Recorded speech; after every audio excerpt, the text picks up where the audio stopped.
Hi, I'm Cold Girl. And I'm the blind redhead. Welcome to Blind and Brown. Let's get into it. I brought something with me. What did you bring? I am currently on a vacation style. I'm like in an Airbnb, and they have in this Airbnb these tarot cards. Oh my God, the way I forgot what we were talking about today for a second. Good. Well, you're just as surprised as our listener. It's perfect. I also have some. Yay! I was just excited. I was excited because one, I have always, been under the influence of tarots from the devil. But no, I figured I was like sitting at this like table and I was like, I was looking through the tarot cards and I was like, oh, this is kind of interesting. And I was just kind of like doing like open-ended questions. I was like, oh, this would be really fun. And I was like, because I know that you actually like use tarot in your everyday life, and I don't. And so I thought it'd be fun today to actually like maybe talk through tarot, and like you could tell me your experience with tarot, and maybe we do like a little reading or something. I don't know. I'm open for whatever. Okay, that sounds fun. I don't know. A card just flew out while I was shuffling them and talking to you. Does that mean that you should like read that and interpret that of like, do you ask a question to that card? Like if I it feel fell like, out? well, I didn't ask a specific question when I was shuffling them. I was just shuffling them. Also, these cards, by the way, are hilarious and funny to me. The deck is the Sluttist tarot deck. But like this one, the one that's on the bottom of the deck right now that I just went to show you is the Whore. Amazing. Yeah, so the one that fell out, I didn't ask a specific question. So whenever that happens, I'm usually just like, oh, universe is trying to tell me something. Ooh, okay. I love that. And sometimes if like a bunch of them fall out, I'm like, no, I don't. No, that was just an accident. Yeah. You don't know what you're doing, universe. No, actually what it is I don't want to hear it. Like, I don't have time for this. I'm sorry. Like, please give me the Cliff Notes. I need one card, please. Thank you. I know. We're going through a lot, but I need one card, not 12. In this case, did you keep the one card that fell? Yeah, I did. And so I have to look up what it means because sometimes I have a hard time remembering. Do all tarot decks have like little booklets that it comes with? Yeah.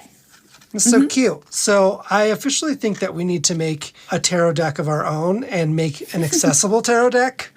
Because that could be interesting. Because I was like looking through this and I was like, oh, this is like kind of accessible where it's like it has the imagery, but like I can almost read this text. I would almost like, it'd be cool. Wow. It'd be actually really cool if like one of the pages was like the image and then the other page was like, since it's like, it would be accessible, it'd be like a black page with white text or like a dark color with like a bright copy. The book you're showing me is actually probably the largest I've seen them write the fonts in these books. That's funny. But I also understand the artistry behind it and why it doesn't look super accessible. But yeah, usually they're pretty small. Like they have some that are like entire books because you can dive super deeply into it. Yeah. And then they have some that are like just the small booklets that are the size of the tarot cards. That's cool. So there's just a bunch of different versions. It depends on what the artist or the person that's creating it decided. But I do like this idea of creating, like, I wonder if there is one already. Maybe. Or we could make one specifically for this podcast, and then that's our first piece of merch. Yes. Tarot deck of the podcast. Yeah, so going back to this card, right, yes, please. that we found, it was so this deck is my tarot deck that I don't actually usually ask big questions to. I usually just ask them like yes or no questions. That's actually why I have it by my computer while we're chatting, because I actually use tarot to tell me what to do with my life half of the time. I love that. Yeah, because basically I was like, I am way too tired for this and I cannot make any more decisions. So I'm just going to let tarot make all my decisions. And like you laugh about it and I also laughed about it, but like the tarot has given me some really good decisions, even if they've just been yes or no things. And it's give me an example. Coin. Give me an example of a good decision that came from tarot. I was doing this project once and I'm like, I don't know how much to charge these people. Like, I don't know They had asked me to bucket it out hourly, which I don't usually do. I usually do things by project. So it doesn't really matter how many hours. It's just the amount of until the project is done. Sometimes it's great because then you get things done really quickly. So you get paid out really fast. You get a lot for your time. Other times you spend a lot more time than you thought and you just wish the project would be over, but you have to keep doing it. So I asked Tarot to help me figure out pricing at one point. And because they had asked me to do it by time. And so I said, okay, how many hours do you think this will take me? And so I was doing this like more or less perfect sort of thing that I had given the tarot cards. So it was like if it was certain suits, it was it was more. If it were other suits, it was less. And then if it was like a major arcana, which are like the big people cards, then it was like, okay, that's the perfect amount. And so I did this with like while I was drafting my like agreement. It seemed kind of reasonable. It seemed a little out there, but then I submitted it. They were like, okay, cool, that works. We move on with the project. And then because I have not really done things by time in the past, unless it was like, you know, a full-time job or part-time job, I didn't, what's it called? I don't usually log the hours, right? Unless it was stated beforehand. And so for this project, I definitely was like, okay, let's log hours. And so I started doing that. And like halfway through, I was like, oh, I think I overdid the hours. Like, I feel like it's going to be a little bit more, it's going to take less time than what these hours are, what I estimated. And I was like, damn it. Because I was like, I wanted to be paid that amount of money. I didn't even think I was charging enough. So I think that also was part of the frustration. But then something happened. And at the end, it ended up being that amount of time. Hilarious. And I hadn't, like, I could not have foreseen that. Like, I definitely thought it was going to come in lower, but it came in at the exact time that the tarot cards had predicted. And I don't know, was that my subconscious like drawing out the project or whatever? I don't know, but also like it worked. And so it's something that I've chosen to believe in and it works for me. So, I mean, some people roll dice and some people flip coins. So that's great. Okay, well, so let's talk about the card that just fell out. Yeah. So this one is the Page of Wands. And so let me see what it means on this. Do you want to look specifically for this deck or do you want me to just look up the general meaning? No, you're fine. You can do general. That's fine. Do the general meaning? Okay. So the keywords or the whole description or like a short description meaning? How long is the short description? It's not that long. Okay, Sure. I'll read it. Yeah, you read it. Yeah. So this is the card that fell out randomly. Yes, So this is the card that fell out randomly. Okay, great. When we see the Page of Wands, we see a youth with enormous excitement and curiosity for the world. He knows what to do, he has the passion to succeed, but due to his inexperience and maybe a little fear of the unknown, his ideas remain abstract. He identifies new worlds to explore, new opportunities he could take advantage of quite easily, and he is gifted with the big picture vision needed to succeed. Even with all of this, he still has the tendency to either remain dormant or get easily distracted with one idea after the other. If he doesn't learn to control this, it might be that he squanders the opportunities to advance himself. So when you see the Page of Wands, it simply means something is within you, something that triggers you to make discoveries, indulge in investments, or take the advancement in life. I mean, I can definitely interpret that as just how our podcast rolls. I feel like we're constantly going on journeys of discovery. We're always like, what should we talk about? Yeah. Oh, let's talk about this. Yeah.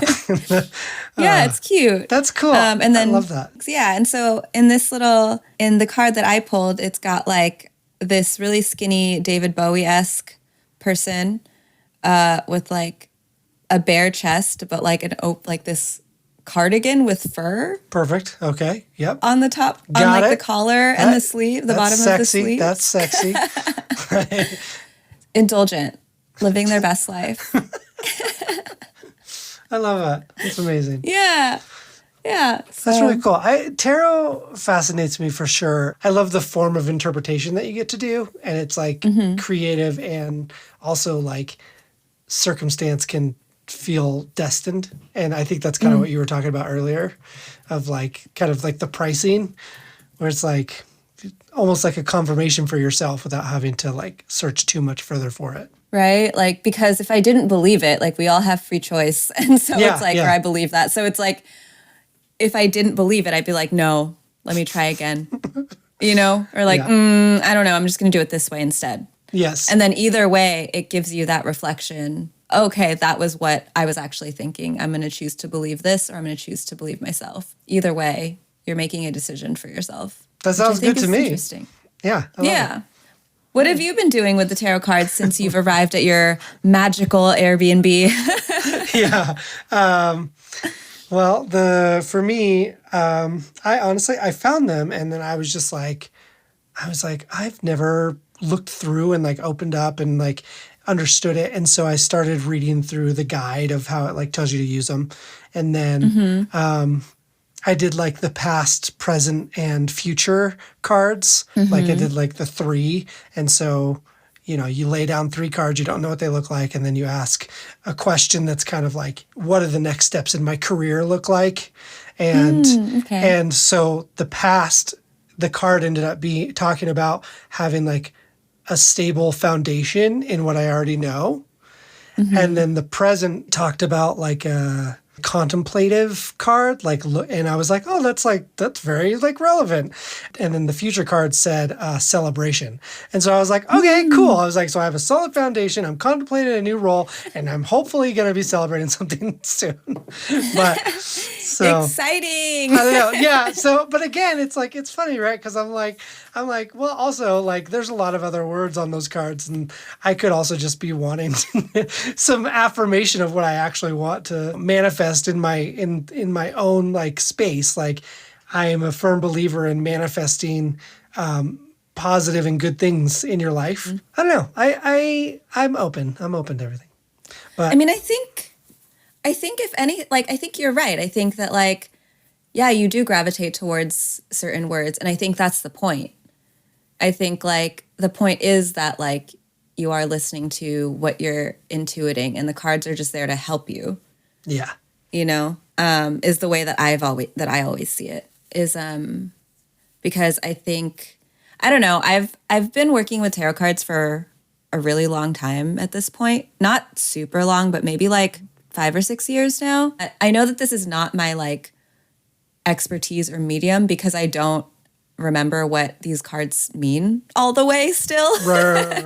But I think that I do get like certain like vibes from them when I'm reading them. And yeah, I think that's the point is that like you will gravitate towards certain things and that just like shows you where you're at, right? It's like you can get meaning from anything that you decide you want to have meaning from. Because I also believe that we're all like kind of a projection or a reflection of each other. And so it's like these cards also are that. So if you're feeling really shitty about yourself and you get a bunch of shitty cards, then that's just kind of what happens, you know? And like, Yeah. or if you're feeling, you know, it's just, I don't know. When I first moved to New York, actually, I kept pulling the Hanged Man. And the Hanged Man is this like a major arcana card. And basically he's like hanging upside down, like from like a branch that he's like, I think tied to or something. And is just like chilling. And I guess it's supposed to mean like, you're kind of like in a waiting zone. But you also put yourself there. And you just kind of got to like see what happens. I'm also probably butchering the actual meaning, but this is how I've decided. I love this that. is what That's I've decided fine. it means. But I just kept pulling that card when I first moved. And so whenever I pull that card, because it's been enough time, like I think back to what I was doing and feeling in those moments and going, okay, are there parallels to that Right. that I can like, and so what lessons did I learn then that I can like bring in now, which are interesting. But I also do that with like astrology. So like I just met a new Aries friend, which like hasn't happened in a long time. And every time I meet and every time I meet a new Aries friend, something like new and exciting happens. And I'm just like, oh, I wonder what's going to happen now. Oh my I gosh, don't that's know. so good. I love that. I actually just pulled some tarot cards the other day. Okay. And I'm trying to look up what I like found the meaning of, because while you were talking about your spread, I was like, oh, what was mine? And I did so mine is similar, but it was like a present, future. There's like 4 cards instead. And so you do your present, like where are you at now? Future, where are you going? And then subconscious is essentially the thing that you're working through in the moment to get to the future that you pulled. Oh, so interesting. if you want to change, because future isn't fixed, right? So if you want to change future, then work on that subconscious card. And then the past card is something that you were going through but is leaving now. And so I did that because I am currently in a transitional space also. Like all my clients are wrapping up. I'm also like, I would love to really just focus on making artwork and being an artist, because that's always been like, I don't know, like our producer was telling me just a few hours ago about how like make art or make work that you would want as a little child to have seen. And so that was actually, I was like, oh, I love this question because now, or that statement, because now I'm thinking about it. And yeah, I think one of the things I had asked in tarot was, what do I need to know about following art as my main like thing in life, I guess. And so it told me at present, I was like, the Tower card is what I pulled. So it means like basically a really, really drastic change. Like your life is shifting in a really destructive but also beautiful way. Like it's literally just like the crumbling of an empire is like, that's like, people think death is the worst card to get or like the devil, but it's actually the Tower. But so that was like the card that I got for present. And so I'm like, oh, okay, cool. That makes sense. There is a lot going on right now in my life where I'm like, what in the actual world is going to happen? And then the future was, it was something about like material. It was like a mothering sort of energy and about material wealth. So like I wrote down like protective, cares for her people, but also like a provider, which was interesting because like, and then the subconscious that I need to work on if I want that future of being like successful, protective mother energy was see the long view and work on my self-confidence. And then the other one was the past that was leaving, which I also was kind of sad about because I'm like, wait, but I love doing this. It was something about sharing resources and being generous. I was like, oh, so I can't be generous anymore? Well, it sounds like you're going to be a billionaire. But I'm going to be someone that cares for my people. Yeah. Allegedly. No, but I think it was interesting to read. And then I did another one for like if I continued design work, and that one wasn't as fun. But again, I think going back to what you were saying, it points you to a lot of like, what do I actually want in my life? As I'm pulling these cards, I'm like, wait, I actually don't like this answer, or I don't like where it's going. So I'm going to choose the other one. Yeah. Or I don't like this answer and I still want to do this. Yeah. You know? So I think there's power in that for sure. Right? Like, again, manifesting. We're like manifesting your path with your words and your focuses, I think can be a really strong tool. And yeah, now I'm going to be thinking about that question all day, or that proposed statement all day of create the art that you would want to see as a kid. Yeah. Again, though, doesn't that go back into our producer is brilliant, right? She is. But anyway, I don't know.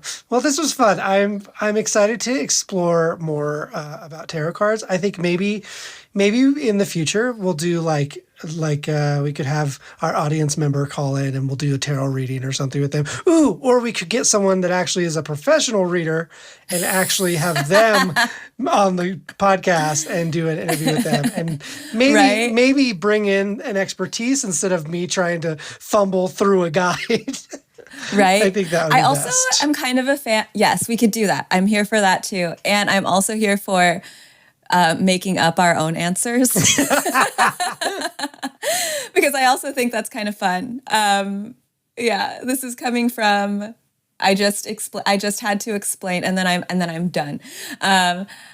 We had like a very late Easter celebration. Oh yes. And none of us are very like religious. We just did it because we wanted to have like a gathering and have a reason to like cook a meal together. Yeah, I love that. And so, but then we found out that 2 of the people that were there like were raised semi-Buddhist, and so they know nothing about Whoa. what Easter was. And so we were trying to explain Easter to them, and it was the best story ever. That's And I'm amazing. like, that's why I'm here for us pulling a card, at least for ourselves. We don't maybe For we sure, give for sure. maybe we give listener Yeah. a professional, but like at least for us, we could like look at what the card looks like Yes, and what I we love feel, that. and we could talk about it. Maybe love that's that. something we could do. That sounds like a really Yeah. great, easy bonus episode we can do every couple months. That sounds great. Yeah, just check in with how we're doing. Yeah, Yeah. sounds good. Then we can cry a little. Yeah. It's fine. Yeah. Actually, an entire bonus episode will just be us crying on the podcast. I will make sure to turn on my mic next time. Tomorrow. I'll do it tomorrow. I'm just kidding. Anyway, and with that, thanks for joining today. We'll see you next time. Bye. Thanks so much for listening. We really appreciate you tuning in. Don't forget to follow us on our socials to stay updated and connect with us between episodes. You can find us on TikTok and Instagram at Blind and Brown Podcast. We'd love to hear your thoughts, so feel free to drop us a message or tag us in your posts. Until next time, take care and thanks for listening.